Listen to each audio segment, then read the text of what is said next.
حضرت عقبہ بن عامر رضی اللہ تعالیٰ عنہ بیان کرتے ہیں، رسول اللہ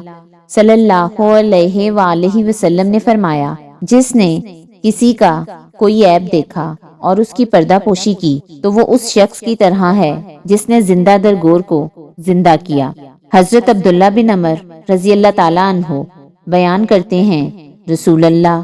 صلی اللہ علیہ وآلہ وسلم نے فرمایا، اللہ کے نزدیک بہترین ساتھی وہ ہے جو ان میں اپنے ساتھی کے لیے بہتر ہے، اور اللہ کے نزدیک بہترین پڑوسی وہ ہے جو اپنے پڑوسی کے لیے بہتر ہے۔ حضرت ابن مسعود رضی اللہ تعالیٰ عنہ بیان کرتے ہیں، ایک آدمی نے نبی صلی اللہ علیہ وآلہ وسلم سے عرض کیا،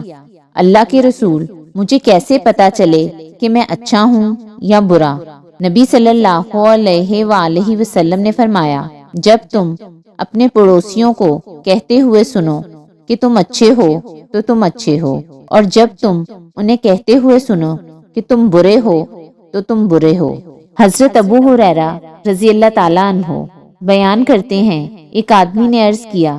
اللہ کے رسول، فلاں عورت اپنی نمازوں، روزوں اور صدقات کی کثرت کے حوالے سے مشہور ہے، لیکن وہ اپنی زبان درازی سے اپنے پڑوسیوں کو تکلیف پہنچاتی ہے۔ آپ صلی اللہ علیہ وآلہ وسلم نے فرمایا، وہ جہنمی ہے۔ اس نے عرض کیا، اللہ کے رسول، فلاں عورت اپنی نمازوں، روزوں اور صدقات کی قلت کے حوالے سے مشہور ہے، اور وہ پنیر کے چند ٹکڑے صدقہ کرتی ہے، اور وہ اپنی زبان درازی کے ذریعے اپنے پڑوسیوں کو تکلیف نہیں پہنچاتی۔ آپ صلی اللہ علیہ وآلہ وسلم نے فرمایا، وہ جنتی ہے۔